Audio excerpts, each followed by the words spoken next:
Hello, everybody. We are going to share with you today why we are no longer vegan or plant-based. I'm Jason Paul, and welcome to Paul and Fitness. I am Brooke Paulin, and we recorded this video a few weeks ago in response to why we are eating more animal-based and kind of our journey through all of that. So we're excited for you to see it.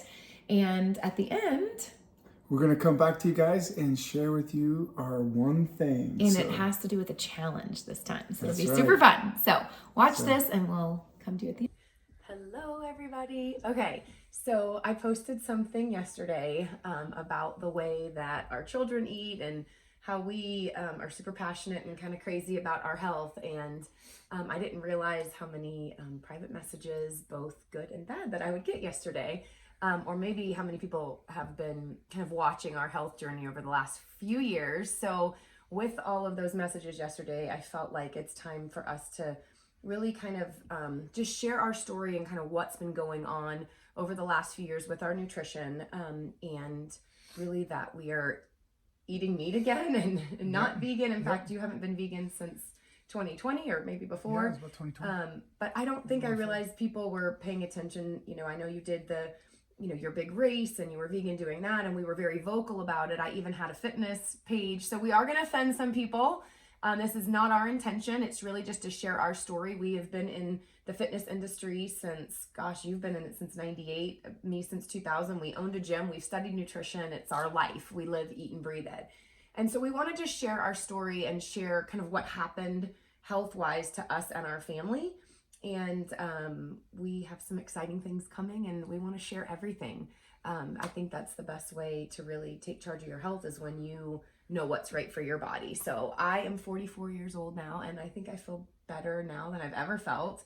And I've been searching for like optimal health and nutrition for a long time, which is really why we took a look at vegan in the first place. So tell them about our journey and how it started and what's happened the last few years. Look, I've always had, I think a big part of this is, well, I think I was the one that brought this to you at the end of 2017, the beginning of 2018.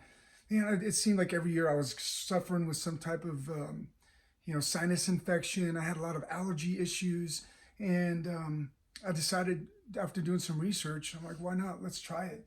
And so that's why we chose to go vegan for I was solid a year and a half, close to 2 years of being vegan. And like what Brooke said, guys, look, there's no judgment. If you're a vegan, awesome. If you're a carnivore, awesome. It doesn't matter. I think you got to listen to your own body, and you got to figure out what works for you.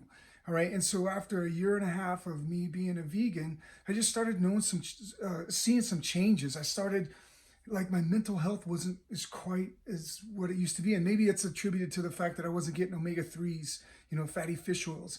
That could have been something there. And I also just feel like I didn't have that gear, that last gear. You kept saying that. I don't have that third gear. I'm like, I don't have you're that getting last older. gear. It's part of it. And I just didn't feel, and I think maybe it's because I wasn't getting the proper amino acids, the full range of amino acids, and maybe even some of the essential amino acids required. And I have to tell you guys, that's one thing that I always preach on, is that you need essential amino acids to survive. So you need protein, and you need essential fatty acids to survive. So you need some good fat. And probably maybe because the way that I was doing it, I maybe wasn't getting the right essential amino acids, and maybe I wasn't getting the right essential fatty acids. And I just didn't feel, and not to say that you can't do it, but for us, it was a lot more effort to be able to get those full range of amino acids and fatty acids. And so I decided, you know what? I'm going to just go back to eating some protein. I'm going to go back to eating some good meats. And I was devastated. I was like, wait, I have like a Facebook page on this. Like, I was so dedicated. And it wasn't because I didn't want meat, or it was really, we were in search of optimal health. I struggle with mental health issues. I was having a lot of female issues that we were looking at surgery for me. And we were just searching, and we did research, and we don't do things, or we don't preach things without trying them ourselves. So we wanted to dive in and try this to see what it was all about. When you started having those health issues, I started feeling a little bit better, but I think a lot of it was cutting out all the package, because we did vegan really healthy. We didn't do mock meats, we didn't do vegan Oreo, so I started to feel better essentially. And I was like devastated when you went back, because I thought that wasn't healthy. And so then it started happening to me. Yeah. And it took you a little bit to rebound too, but you said you started feeling better almost within a few months of adding meat and protein and aminos back in. And here's the thing, guys, it's about, like what Brooke said, it's about cutting out the processed foods, the sugars. Packaged. That's really what it comes down to. And when you choose to go more animal based or eat like meats, animal products, just make sure it's healthy. You got to make sure that it's healthy without the nitrates and, Hormones, phosphates, antibiotics, hormone free, all of that stuff, right? And so that's what we decided to do. And I have to tell you guys, I have felt really good lately. So our health issues we didn't see it right away. Like you saw it right away and he started eating meat. What happened is I'm still in charge of all the cooking.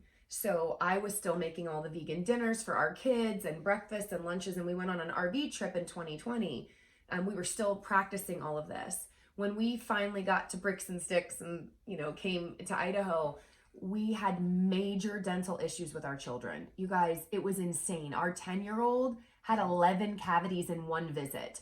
And then they're questioning us. They're like, oh, are you giving your kids sugar? You must give them Gatorade. I'm like, do you know who I am? Well, like, the thing is, too, is they mad. didn't have that many cavities prior. Right. So that's what was so weird about it. So that happened. And then all of a sudden, I was literally ridden with physical anxiety. And I was like, oh, maybe it's because we moved to Idaho and it's more gray. But also what happened to me was SIBO. All of a sudden, I couldn't even drink water. I was so bloated. I was in such pain. I went and got colonics. I was spending so much money on everything, supplementation, colonics. He was like, what? I said, I can't even drink water. My stomach is miserable. And it was you said, you really need to take a look.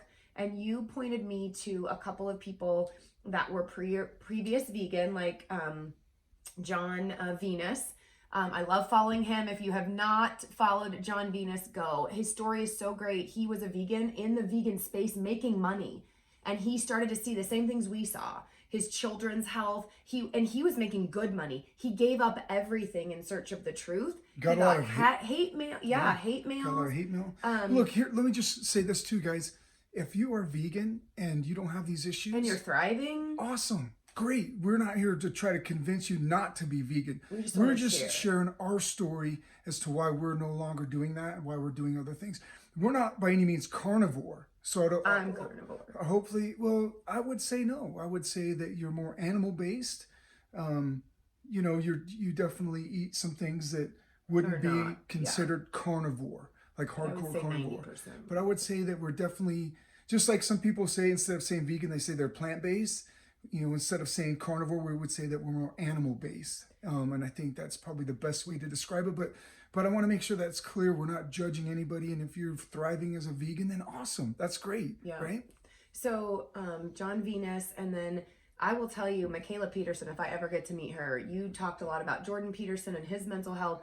She changed my life. And when I say carnivore, yes, you're right. Like, during the week, I really like to stick to that, and we'll throw in some other things here or there. But when I was healing, I was following Michaela Peterson, and she mentioned that when she ate blueberries, which are, we give our kids blueberries, you eat blueberries, but I have mental health and food addictions, right? And so, and struggled for years, which is why we went into nutrition and health.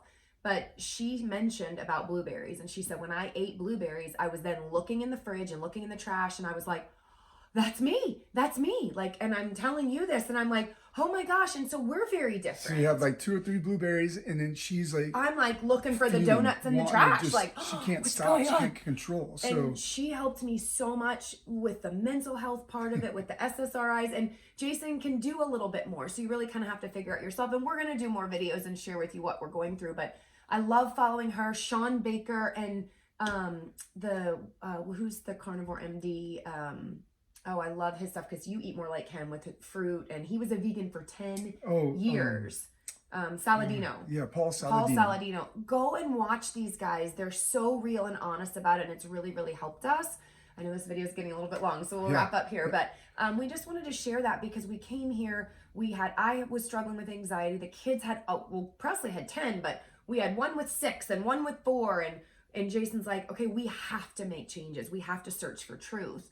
And what's hard is in this nutrition realm, there's so much information. Yeah. And then there'll be like a vegan doctor or a carnivore doctor and Look, you guys, really kind of have to figure it out for it's your gonna body. be a debate. Like there's always gonna be, camps on that side and this side and whatever.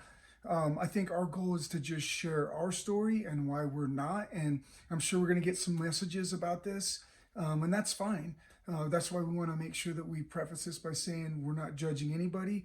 And I always say that the best diet is the one that you can make your lifestyle, the one that you can follow for the rest of your life. And if it works for you and you are thriving and you feel great and you feel like so I'm 47, I feel like I'm in my late 20s, early 30s. So you look like it. I think that's what's so great. That's what's so powerful about this, guys. And to Brooke's point, there is so much stuff out there. There's so much information, and you can get just lost in all of it. And I think rabbit hole quick. And I think what we should do is figure out what works for you. You do your own experimentation on yourself, and then go from there. And then hopefully there's no judgment on anybody's part. And we love those experiments. We've done a lot of elimination with food to see what worked with us. I don't do well with gluten or sugar. And we are going to be very vocal about this whole meat-based and animal-based movement because we feel great. I've never been able to maintain my body fat like this ever in my life.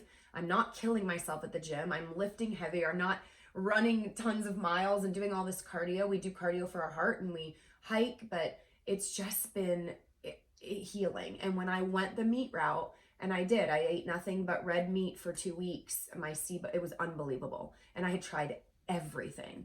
And the anxiety this winter is a lot less, which is awesome. There's still a lot of things. I think diet is so connected to mental health, but there's other things that I do as well. So we just want to share it because we do feel good. And I believe, and I know everybody thinks I'm crazy, but I believe that we can live to 127. And I believe we need to stop participating in the junk and the packaged foods and all the crap that is being sold to us and our children, and take charge of your health, because if you make changes, you can feel great. I'm like, I have been struggling for 20 years in search of answers, and it really goes back to when we opened our gym and when we competed in fitness and figure. It was high protein. I actually just saw Carla post something today about protein, who we used to work with and coach with, and it's going back to our roots of what our ancestors did, we get so jaded, right? And then there's the environmental talk, and then there's this and that, and you want to do good. And most people out there that are on these movements, it's because they want to be healthy. So we want to share our journey because I do feel great, and the kids are thriving. They went to the dentist recently, no cavities, 0. I called Jason, I'm like, oh my gosh. And what else? They're recovering well. They're getting up at 5 a.m. and working out with you right now. And so we just really wanted to share it because I know a lot of people out there are struggling. Weight's a big thing. Hormones. We are not participating in. We're not going to feel good as we age. Like, we feel really good. Look, and I think I said this already, but I think it comes down to I said you can follow any diet, whatever plan that you can stick to. But I would say this is that first and foremost, if you cut out all the processed foods, that's going to be the biggest game changer out of everything. And in fact, that's why veganism works. That's why carnivore works. That's why all these particular diets work, is because the first thing that you do is you cut out all that nonsense, all the processed and packaged foods and sugars and vegetable oils and all that stuff. I mean, when you cut all that stuff out, you're going to feel better. So much better. And so anyway, that's... And we eat a lot. I eat a lot. Like, I don't weigh, measure. I'm like, give me that big, huge steak now. And he's like, my kids are like, Mom's eating steak. I'm like, yes. And we make eggs and egg yolk omelets. And you'll have to check out our Instagram because he made some pretty crazy concoctions. So we're just going to share it. We're going to share what we feed our kids at lunch. We're going to share what we do with our kids. And we just wanted to kind of come public. I guess I feel like I'm like coming out of like a secret that I've had, but it's been since March. And this was a big thing for Brooke, guys. I mean, she's got an Instagram page called Southern Chickpea. This was a big thing. So the fact that she's doing this has to say something. There's got to be some truth there. And like I said, whatever works for you, then that's what you should be able to follow, and without any judgment by anybody. So guys, thank you so much for listening to us, and we're excited to Be share kind, our journey. but we're happy to answer any questions as well. And you're going to see a lot more to come. So that's it. I think we're good. Okay, thank you. Bye. Well, I hope that you guys learned something from our story or could take something away from it that will help your life and your health. We are going to go a little bit deeper on the videos that we will drop next into depression, anxiety, and addiction, and really how food has been a huge role, food and exercise for us. So Jason is going to talk a lot about his sobriety, his 11-year sobriety, and how nutrition helped him with that. And then same thing for me with depression and anxiety. And so that'll be fun. You will see that on the next couple of videos. We'll go a little bit deep and personal, and hopefully we can help as well. But I love this part. It's our one thing. So why don't you start? Time for our one thing. Okay, guys, normally what we do is we do a tip, right? Well, this is going to be a little different. We are going to do, for my one thing, it's going to be a challenge. And here's what the challenge is. It just so happens to be coming up on January, and January is World Carnivore Month. Whew, let me just tell you, I love eating. I love protein, carbs, fats, but my challenge to myself, and I'm gonna throw the challenge out to you guys, is I'm gonna go carnivore for 1 month just to see how it feels. We always talk about this. We've heard stories, we've heard videos, and we've watched videos, and everybody talks about going carnivore, but I've never experienced it, so it's time for me to experience it and go for it. Here's what I'm gonna do. I'm gonna do beef, bacon, butter, and eggs. Those are the 4 foods I'm gonna eat during carnivore month, and I'm gonna give you guys that same challenge. Come along with me, and I'll give you guys some of what I'm doing every day. I'll share with you my progress, if I'm feeling good and all that stuff. So that's what I'm doing. That's my one thing. That's my challenge to you. I am totally recording all of this for the month. Okay, so my one thing, and this has to do with anxiety, is going out for a walk every day. And so we just got back from a walk, and I kind of came home super anxious one day, and you were the one that told me. And look, I go to the gym and I practice a lot of this, and you'll hear this on the next video, but you got me out the house, and we are a little gray in North Idaho, and you're like, let's just go out. And it was gray and it was cold and it turned dark. 40 minutes later, I felt like a new person. And so I've now incorporated afternoon walks into my mental health program, really. And it was so fun, not only today to go, but that you go with me. And so it's been, I think, good for us. But even if you go alone, go out and walk. I think it changes your mental health. So that is my one thing, my little challenge for January, is to get outside and walk as much as possible. Even if it's 10 minutes, 15 minutes, what it can do for your mental health, getting outside in that fresh air, a little vitamin D, is amazing for your mental health. And I was always kind of hardcore in my workouts, and I never looked at this as a part of mental health and exercise. And it's been so beneficial. So thank you for pushing me to do that. It's been really, really beneficial the last couple of weeks. So I'm excited about January and your challenge, and we'll video a lot of it. All right, guys, make sure you comment, subscribe, and if you enjoyed it, go throw us a like. Appreciate you. Comment, please. We want to hear everything, and we're trying to be authentic and real and honest with what we do. So please reach out, comment. We'd love to be a part of your journey as well. So hit the subscribe button and comment and like. Have a good day.